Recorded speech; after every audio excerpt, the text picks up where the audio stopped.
We are live.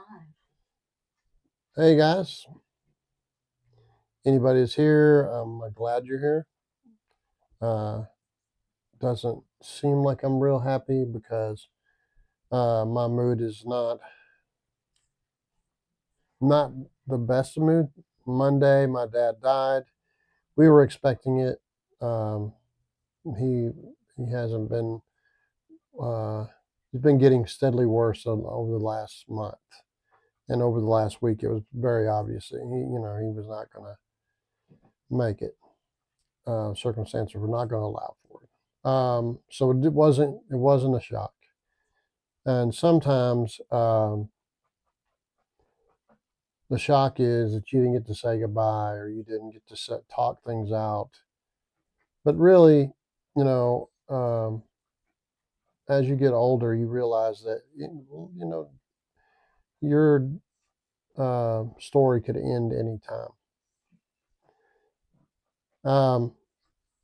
So what I would like to do, I know that's not a repair thing, and you guys can talk and cut in anytime you want. Because the story of my dad has always been with me, and I'm not going to script it. I really don't script anything when it comes to talking on the live stream.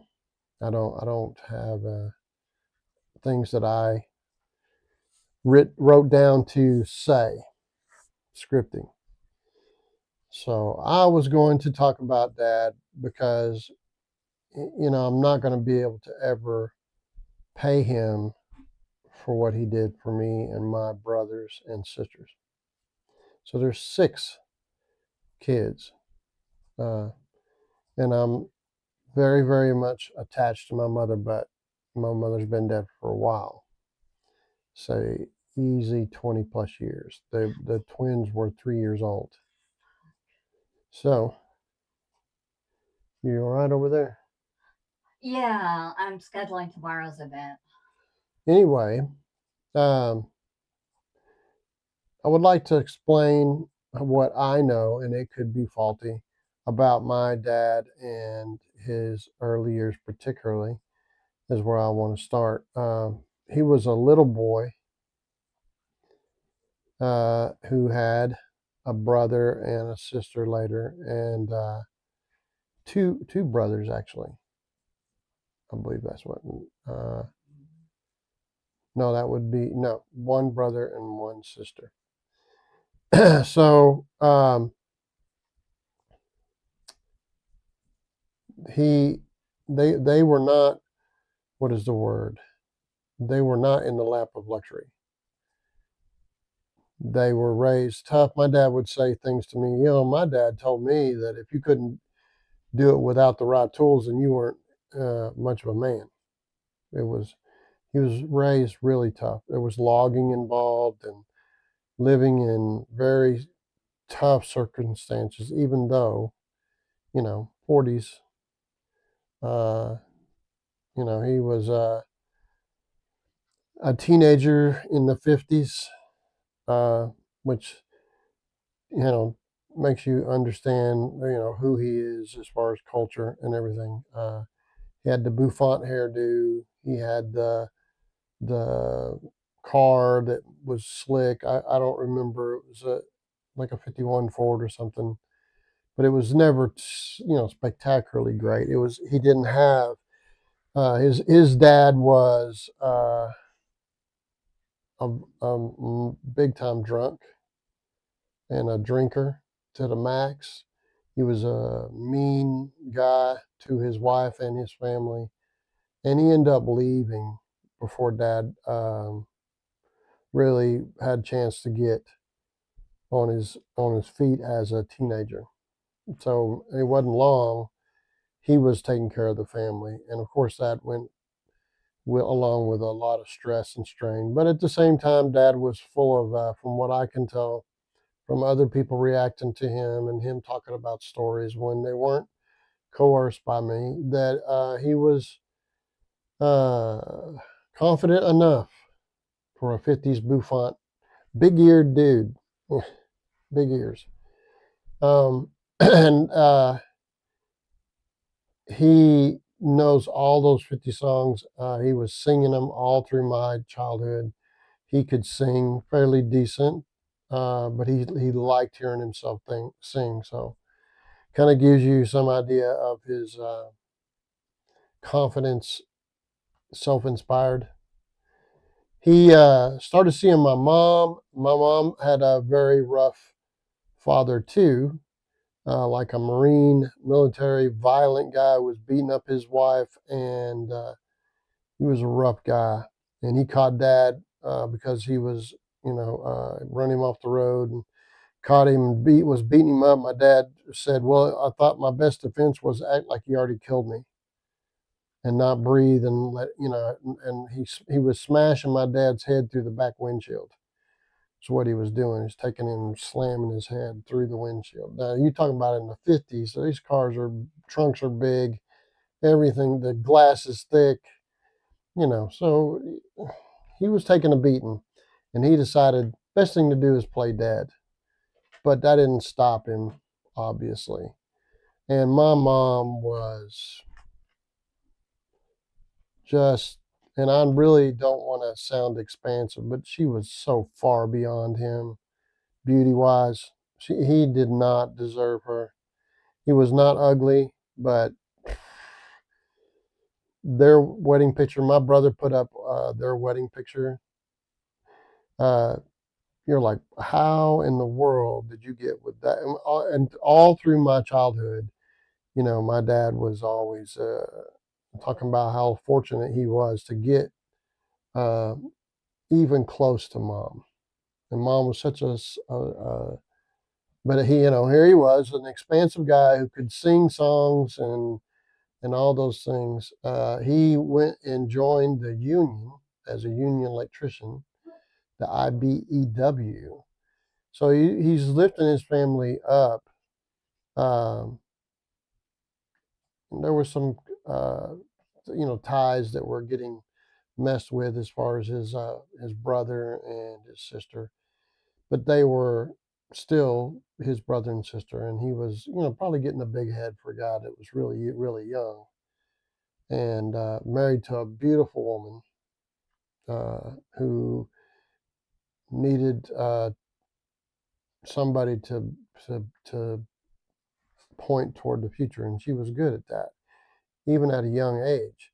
She was capable of working in offices, um, and so they had their first child, which was me, when he was 21. So early, within just a short year or so, they had a child. That was common though. Yeah, it was expected. He was telling me that many years ago. He was telling me this. He's like, back in the day, you didn't get to go back there while she was having a child. You sat out there in the waiting room. There's a big glass uh, area where you get to see all the babies that the nurses bring in and put them in the. And when your turn, your baby comes along, they carry your baby up to the glass and show you your baby. And my dad was like so happy that maybe, it looks like my wife's had a baby. And of course, they didn't know what, uh, it was a boy or girl or anything. And so the nurse brings me up there, and they use forceps, which is like great big salad tongs, Very dangerous. to pull me out, Very dangerous. which might explain my insanity somewhat, maybe. Um, and the head is very malleable at that age, and it should be. So that when the nurse held me up to my dad, and he's on the other side of the glass, I had this stretched out banana head, and he's like, "Oh my God, I'm going to be raising a retarded child."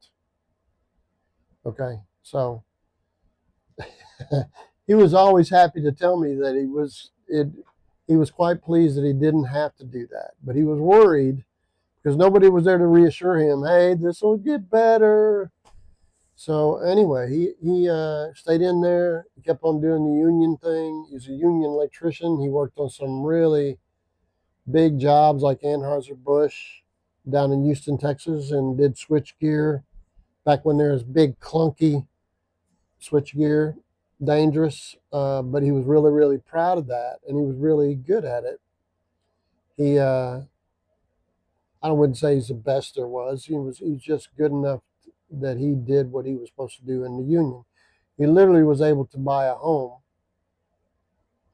and that was after he had another child, um, or maybe right before he had another child, and so he worked all those regular hours. We came to a subdivision. You got to understand him. That's a long, long ways from where he came from, out in the woods in Murfreesboro, Arkansas, where they were just scratching out a living, whatever way they could. And here he is. He's now got his own home, and his mom and brother and all them are taken care of. I know I'm jumping over a lot of things. I would love to spend some time recording what my uncle, uh, his brother, thinks about those time periods. And maybe that'll be a time when I can do that. And it's really not any reason for your benefit. It's more about me uh, giving him credit. It's good He, for our kids too. yeah, so it's sort of history being kept. And I may not be doing a very good job of it. And that's why it would be good to have my uncle talk about those times.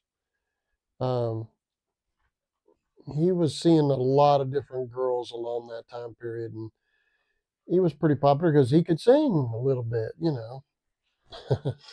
He could dance too, couldn't Yeah, I think he was a good dancer. I don't know if he's a great dancer. He certainly didn't matter to my mom.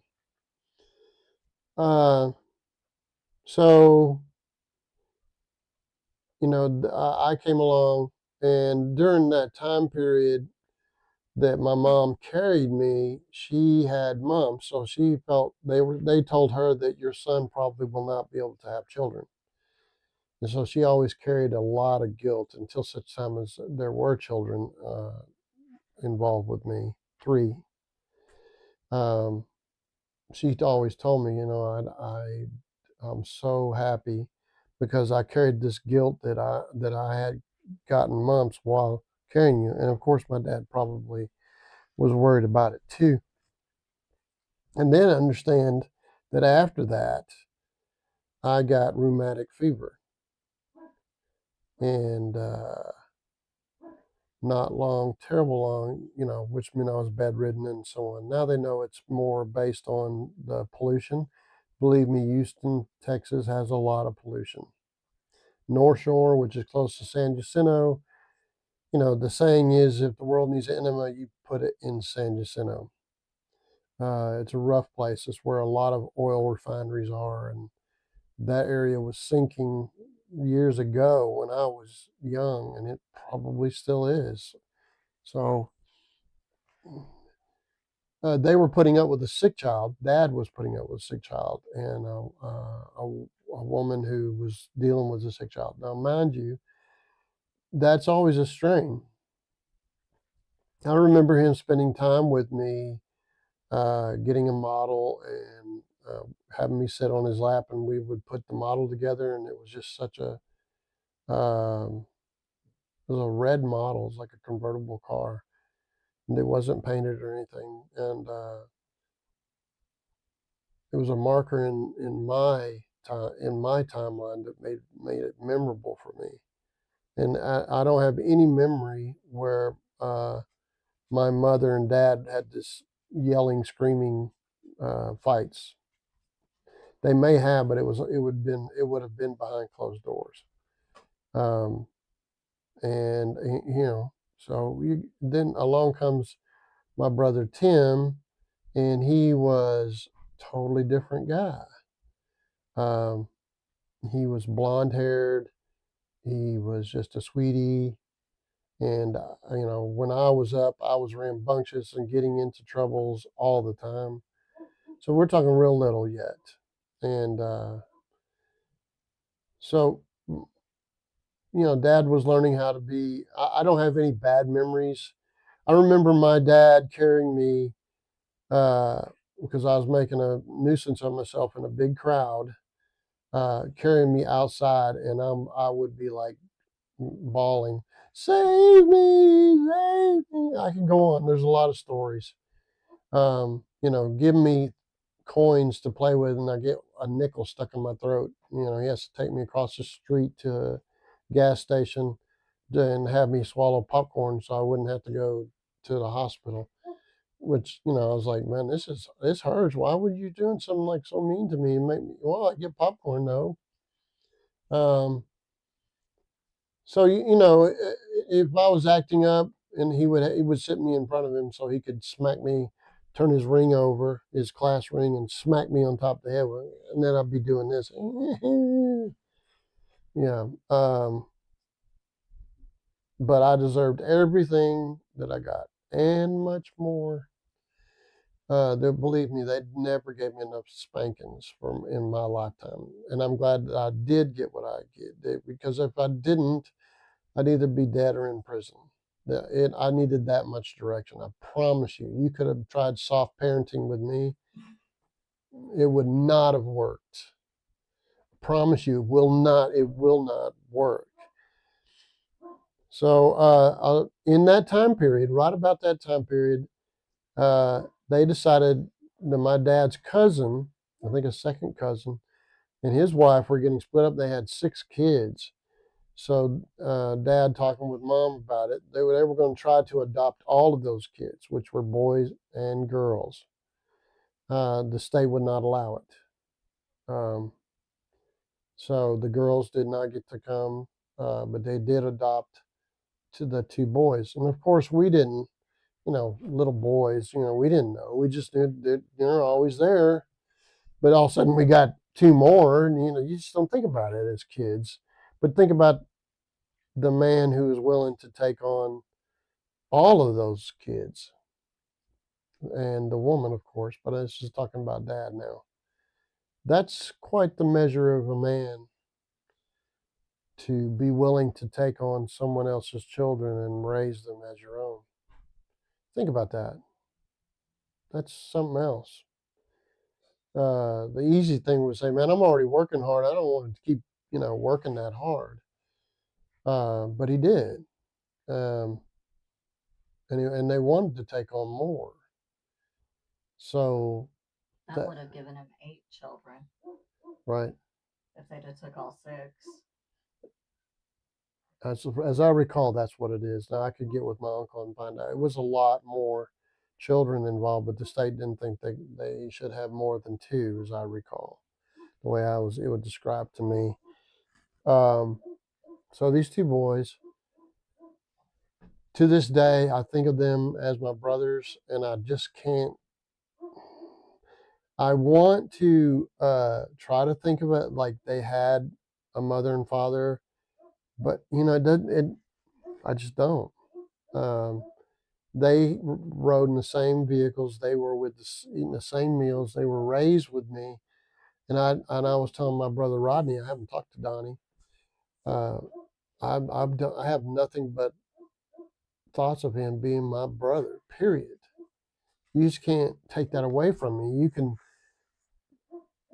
but of course we didn't know at that point, and they decided to move to Arkansas and tore down a house. And imagine this. Jumping from where he had a good union job and moved to Arkansas. And they were able to buy a house pretty much with 44 acres. And eventually they sold the 40 so that they could keep it all paid for, which was a good move. I think, looking back at it now, I think that's a very good move. But here we are, 4 boys out in the country. Near a little town called Deer, like the animal. They had no baseball team, they had no football team, but they did have a basketball team. It was called the Deer Antlers. How you like that?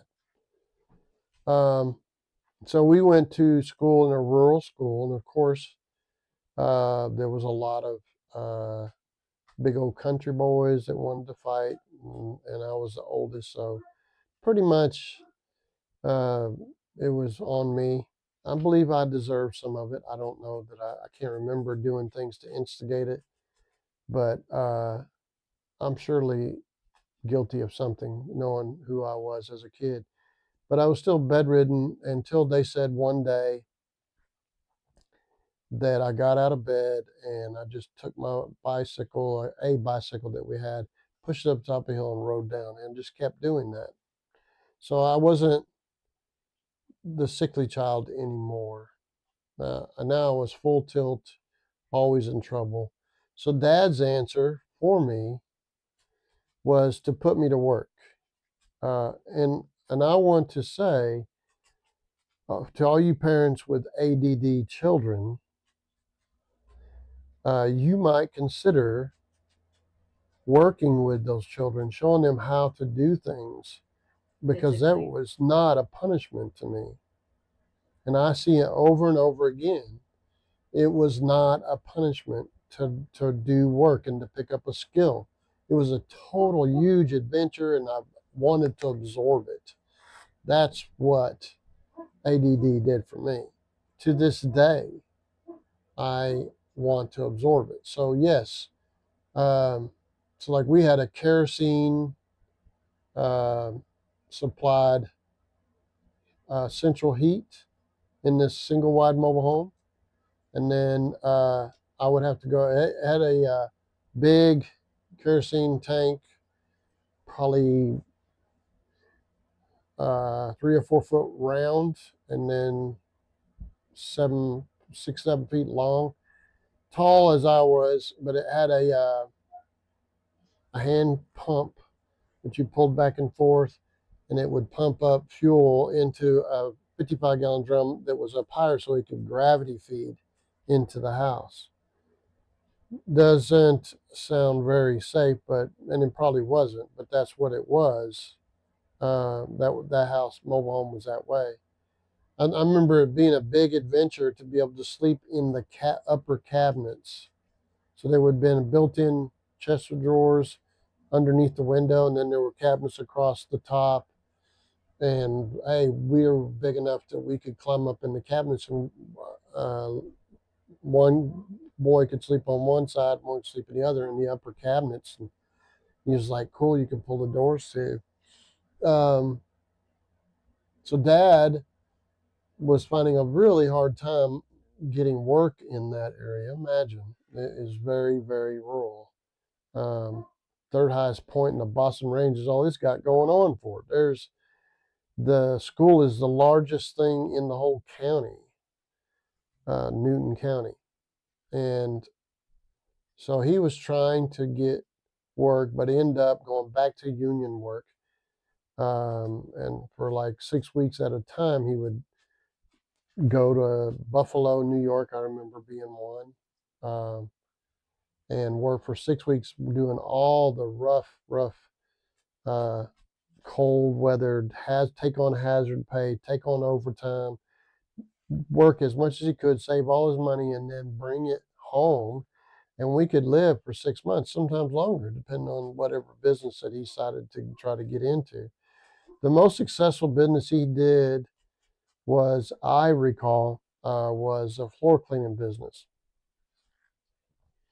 So now we could work at night and mop floors, and we sweep first.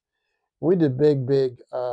Some at one time we had Montgomery Wards and Sears and another place called Harrison House, and we had the airport lobby and that all that area. We also had office cleaning jobs for the government, which didn't pay that well, but it was there. Um, we had a donut place and a hamburger place that we didn't pay very well. You know, you're talking about $25 a week.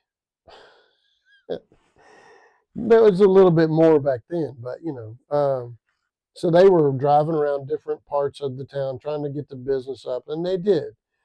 They did get the business up. I was operating a mop with Mom and Dad when the mop handle was taller than I was, by far. As a matter of fact, the buffer, the electric buffer, not propane that they have now, really fast.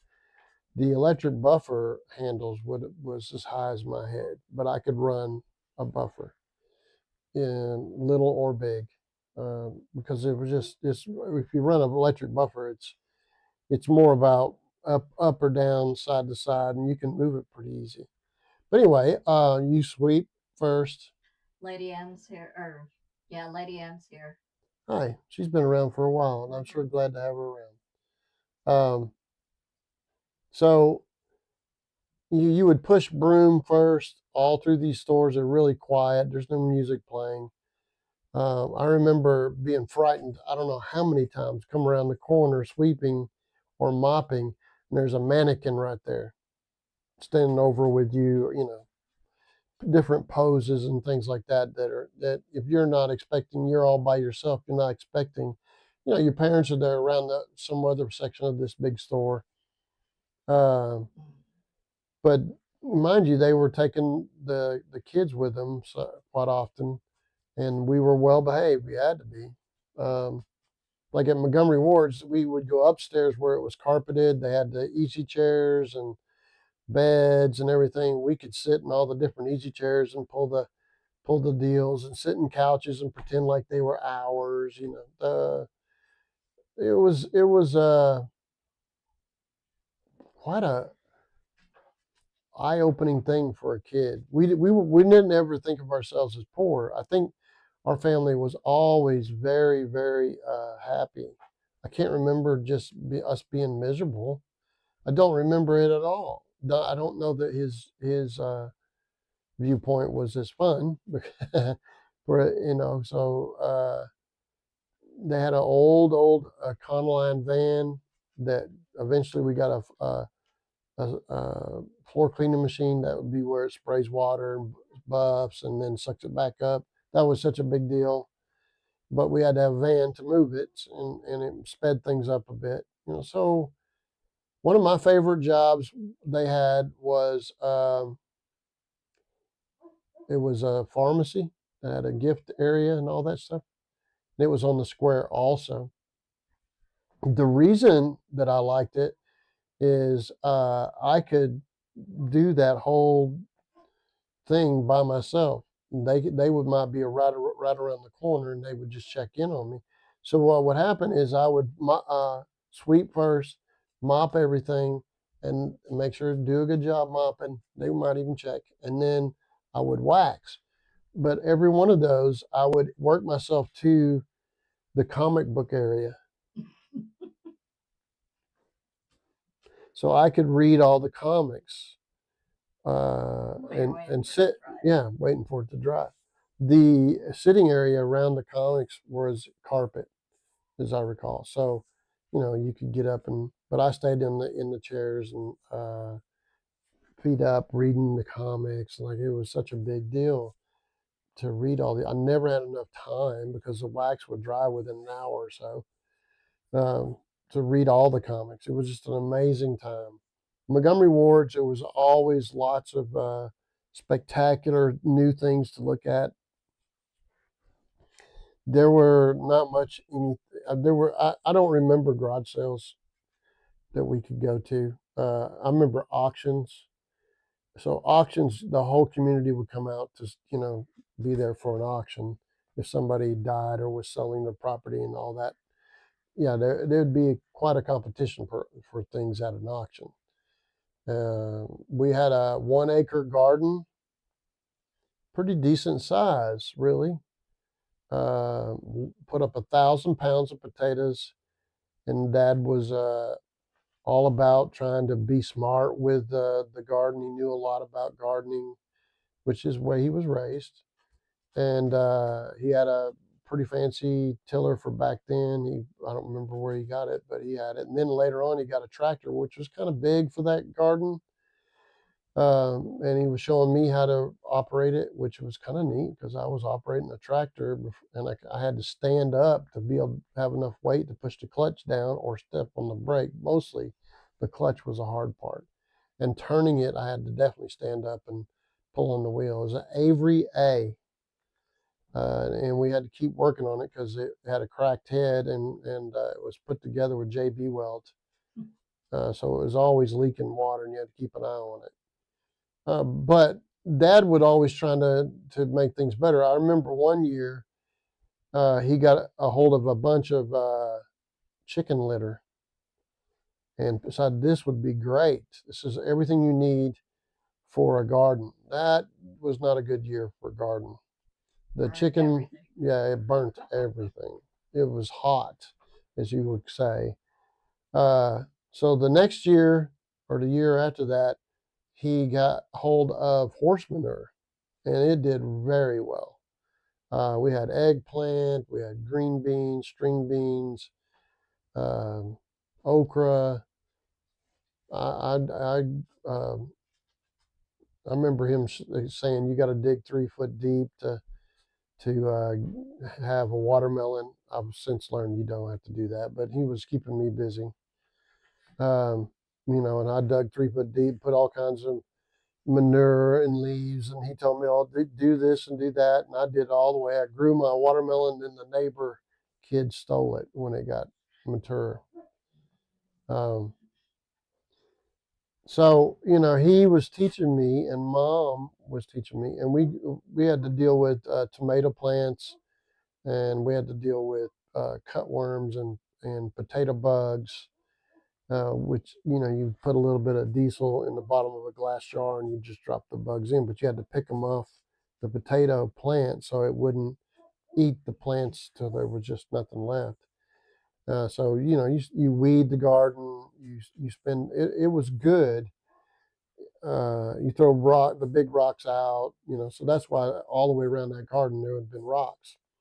And then whenever he worked on cars, I was right there eating it up, handing him wrenches. I remember freezing cold, but I was not going in. I was going to stay in there and hand him wrenches and things like that. So here he is, probably I remember he was really into the late 50s, early 60s Volvos. Now you got to understand, there's virtually none in this area even now. Okay, then you had to go a long ways to find one, and they are great big round bulbous things with great big fenders. Okay, but he was trying to adjust carburetors. There'd be 4 carburetors. You're supposed to do it with a manometer, and he didn't have any way of doing it. He was just doing it by hand, listening by ear. But they're all supposed to open up at the same time in order for it to run well. So it would take forever trying to get the combination of adjustments where they would all kind of open up right. Um, so Dad would have been out there miserable trying to get the car going, get it working in the snow. And here I would be, I'm right here, Di. I want to be with you. You go inside the house. No, I want to. So he was patient with me in teaching me all those things. That's exactly what I needed. Exactly what I needed. Not He was very patient with all the questions I had. He was. I don't know that he was that way with everybody, but he certainly was with me.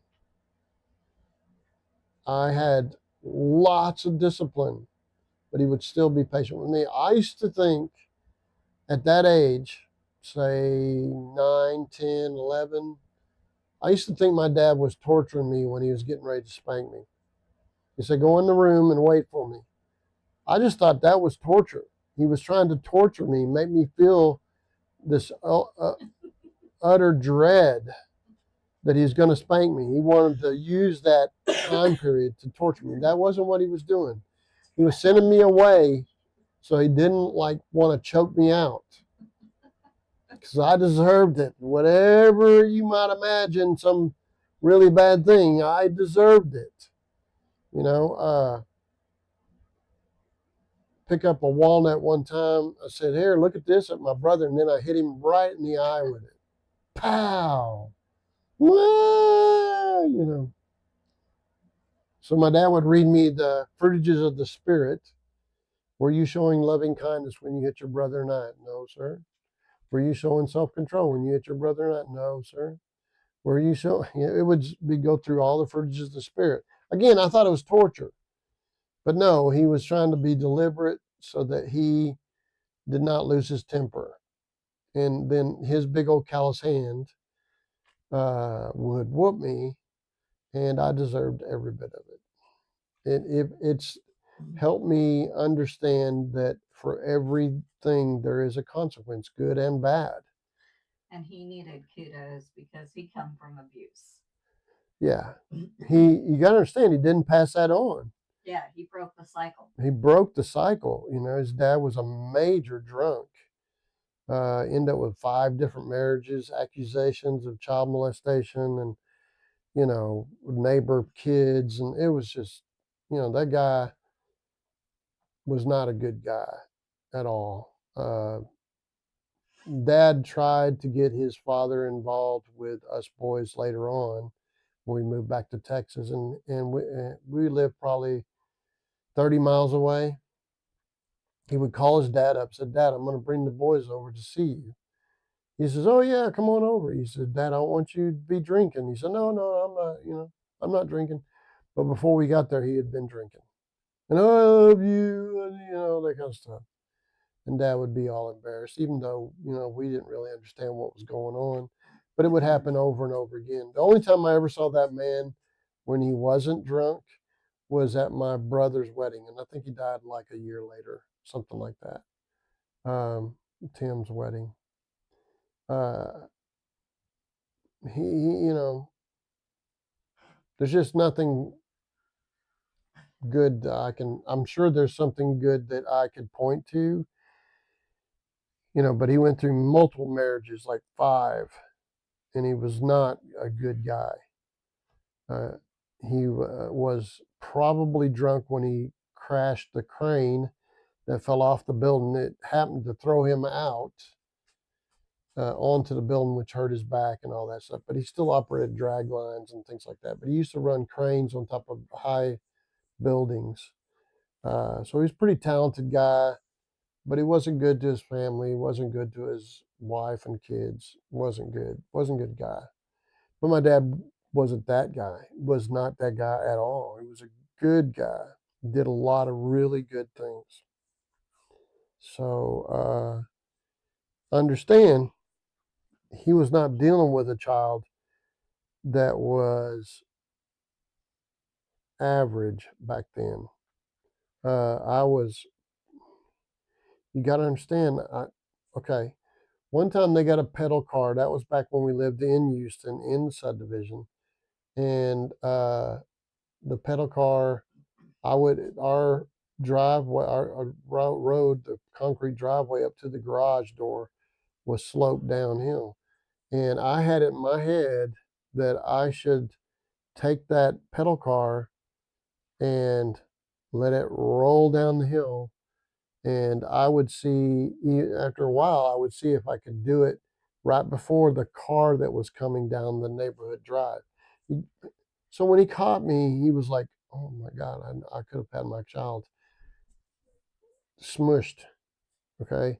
My mother talked of a story whenever I was like 4 or something like that, 5, 4, 4, not walking very long.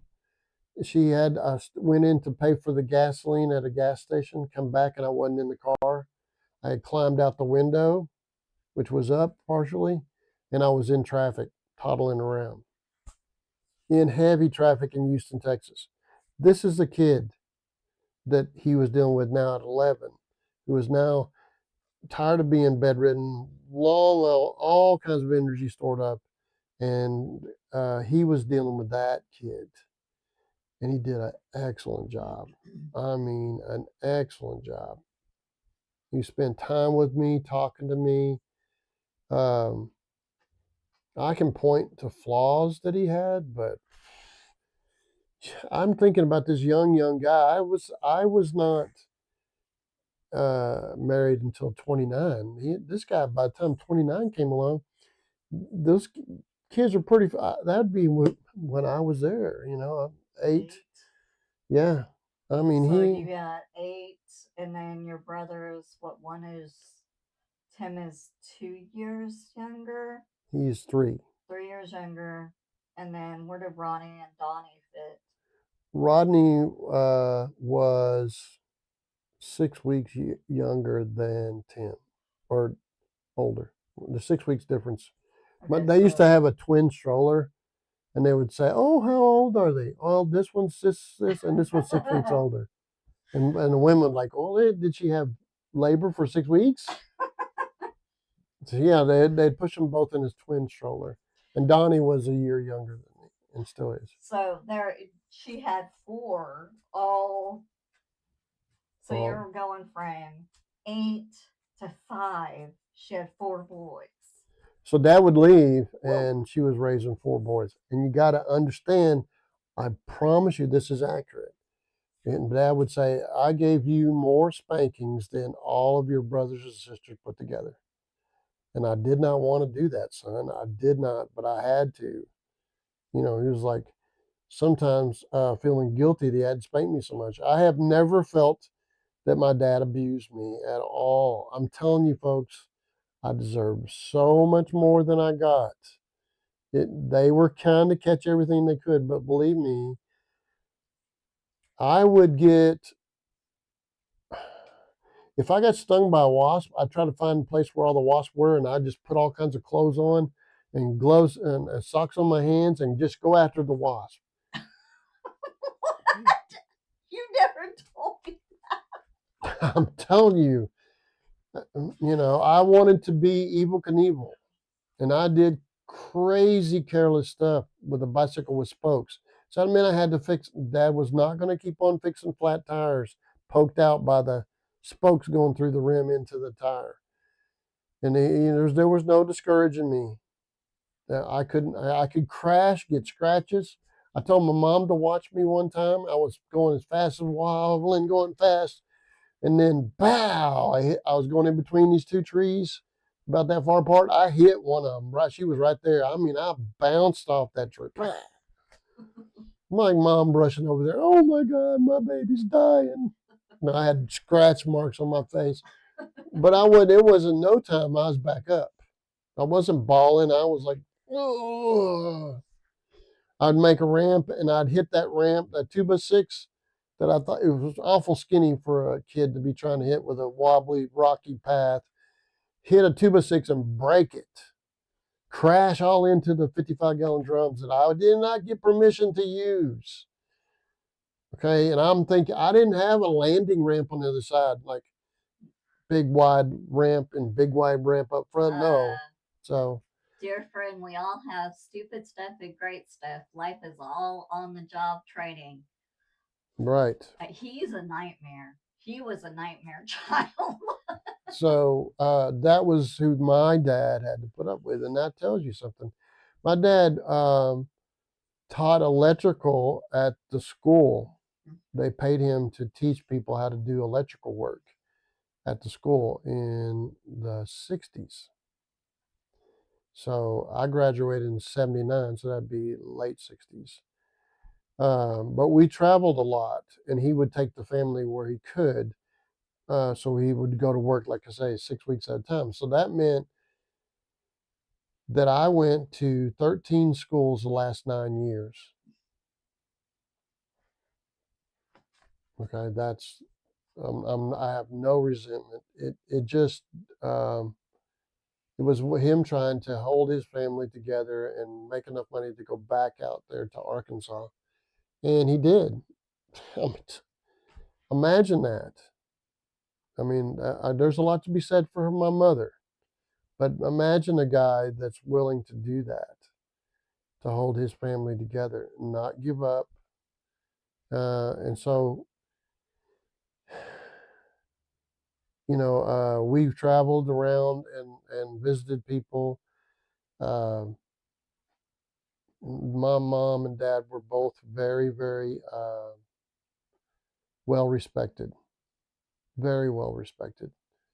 To whenever I go over into the Newton County area, which is just a county or two away, people still know my dad and my mom. Uh, they're now, young kids that might have known their parents and so on. Dad had problems with pneumonia. So, like, every year, if not every other year, there was a problem with him getting pneumonia. And he had ulcers. And he would get, what do you call that?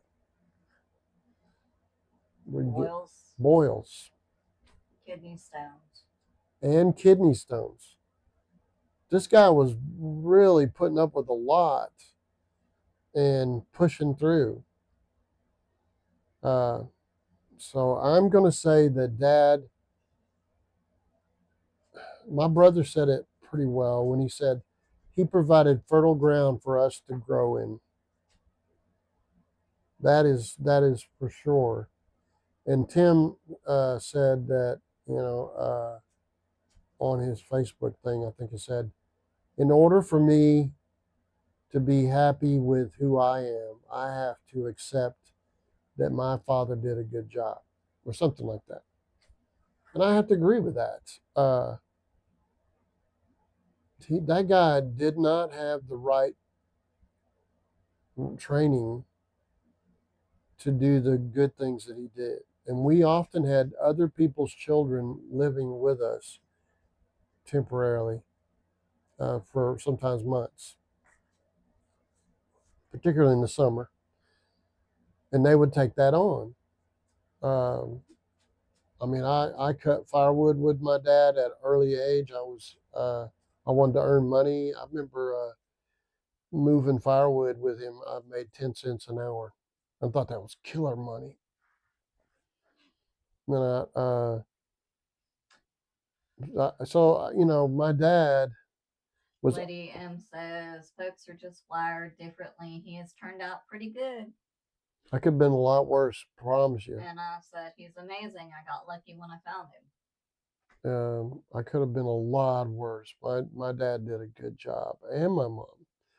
My mom did not have the same patience that my dad did, but she was having to put up with more. But my dad was amazing. I think about it, and a young guy, and he didn't even lose his temper. With me at that age, it was an amazing thing. And so here I am talking about all this time period, and I haven't even gotten to when I'm in the teenage years. I had a father who was always patient with disciplining me. That was powerful, man. I didn't have, because so here's what happens when you lose your temper, and I'm not here to point fingers at somebody, but I will tell you what happens. When you lose your temper, you lose your message. Whatever it is you're trying to convey, it's lost. Okay? Because now that person is thinking you shouldn't be doing what you're doing. You shouldn't be losing your temper. Okay? That's where they're going to remember it. They're not going to remember what it is that they did wrong, probably. They're going to remember you shouldn't have lost your temper. That was not right. Okay? And I just don't. All through that time period when here I was, it's a problem. And yet all those other boys, the girls didn't come around till I was 19, the first one. So he wasn't dealing with them. And we're talking about before I was even 15. I promise you, yes, there were rewarding times with me, but I promise you, he was probably gritting his teeth. But in order to stop a lot of that, he taught me how to use the lawnmower, how to, set the gap on the spark plug, how to clean the spark plug, how to pour the gas in, how to check the oil, how to tighten up the wheels, all those things. And he would not build me a basketball goal. I had to build it myself. I had to cut the tree down. He showed me how. I had to measure up the wood. He showed me how. I end up hand cutting the wood. He showed me how and then had me do it. And then he found a rim. Okay. And nobody else played basketball but me. Not my dad, not my brothers. Nobody played basketball but me. Later on, my brothers played some, but that was the magical thing about my dad for me at a young age. He was intuitive enough. I don't know that he was, trained. This is what you do, but I'm telling you, I think he was desperate to wear your yeah, butt out. you had to keep me busy because I was into problems all the time. I remember some people came to visit us, which happened quite often, to come up and I was like, I was showing off and like running ahead and swinging off of trees over the bluff line. Oh my God, you're gonna fall off the bluff, and I'm done that so much all the way down this. You have to go down through two ridges to get down to the waterfall where we're gonna take them. And I was swinging around, and they already went past. I'm like, "Hey guys, look at me!" And nobody was looking. I fell, and I fell hard, and I fell down on one of them boulders, and I just laid there. It could have killed me. I fell probably 20 feet and bounced on the boulder and just laid there on my side. Um, that was the kid that I'm talking about. A kid that's just rambunctious, adventurous, uh, and he stayed with it and taught me and told me the different sizes of wrenches and which way to turn the bolt, how to look at it, what do you see, doing electrical work. When I was young, I was carrying his toolbox. I could not, but he told me later on when I was like 10, 12, we were working on an early Sonic down in Houston, Texas. And he told me later, he says, this is what I used to do to you. I said, son, go get my toolbox. His toolbox was heavy, man. Wasn't that big, but, this big and this tall, And then he said, go get my toolbox. And all the people, guys would, hey, look at my son. I would go out there and get that thing and carry it between my legs, carry it with both hands. And I would just go as fast as I could go with a toolbox between my legs, which was not terrible fast because it was heavy, and bring it to him. I was so anxious to be ready to learn how to do the things that my dad did. It was just not because it was my dad, but because I get to learn how to do these things. It was just amazing to an ADD child. If I would have been, I promise you, I would have been ADD diagnosed for sure. Promise you. I tell people I have ADD in HD. I'm high def. And he put me to work. I remember one of the places we moved to was just outside of Henderson, Texas. And he's like, I'm going to have you dig the water line from up here all the way down to the house because we need the water to be in the ground. Otherwise, it'll freeze. So that's a heavy responsibility. So when you get your homework done, you're going to start digging. Is that good? I'm all about it. Show me how to use the pick and show me how to use the sharpshooter. And he would show me how to do it right. This is how you do it. And this is how deep I want you to do it. You don't try to do a great big shovel load. You do a thin amount at a time. Are you okay? Well, let me watch you do it. Okay. Now just change your position a little bit. This is how you get it done. Just keep on. I'm going to come check on you. I did not feel tortured, guys. I wasn't going, why are my brothers doing this? I didn't feel tortured. It didn't. But let me tell you this. I made mistakes. Like he had a 75 Cadillac, big white elephant, white, beautiful thing. He loved it. It's the fanciest car he'd ever had in a long time. He said, take that car up there to that faucet up on top of the hill there and wash that car. And I want you to scrub it good. Don't let the naugahyde get on the roof. get the tree sap in it. You need to clean it. So I did. I pulled it up there. He let me pull the car up there. And I parked it and I washed the whole car. And all of a sudden I'm washing the car and I hear click and that thing starts rolling. I'm like, oh! And I'm chasing that car down the hill. It runs into the house. It knocks my dad. My mom said it knocks my dad out of the chair that he was sitting in because it hit right there by his chair. Knocks him onto the floor. He's like, oh my God. He come out, he looked out the door, and there's this white Cadillac with a smashed in hood going, oh my God, Phil, what have you done to my car? He was about to bawl. Like, I can't believe, oh, what did I do? So he ended up getting another white hood. It took a while, but he got it and fixed his car up. But he was really careful to make sure that I put a scotch in front of that thing after I put it in park. You got that now, son? Yes. He had me dig the septic tank. He showed me how to make the septic tank. We made a septic tank, and then he had me build the field lines, and then cover it all up, and then we moved. I look back at it now, but I wasn't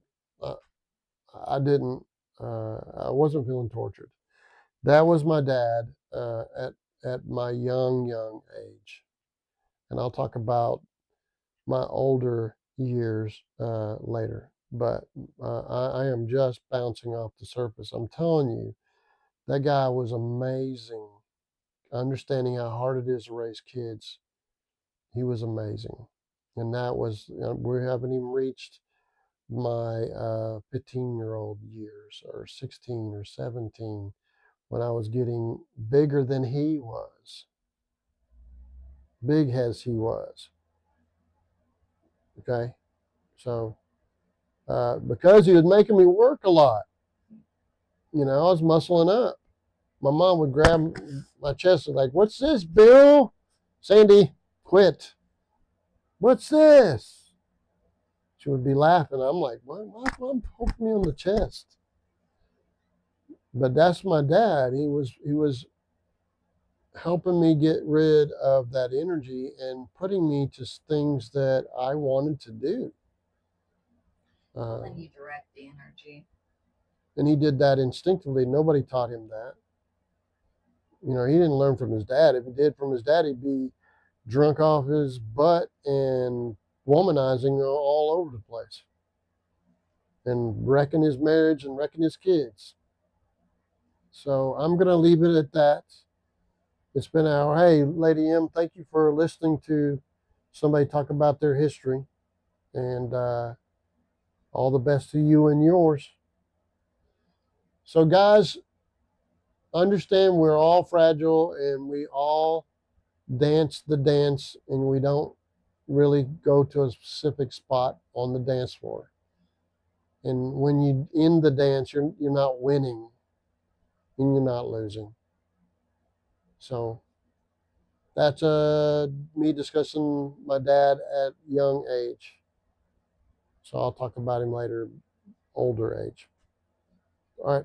I'll be on TikTok tomorrow and Thursday. Always here on Wednesday at 8, Thursday at 10 on TikTok, doing live.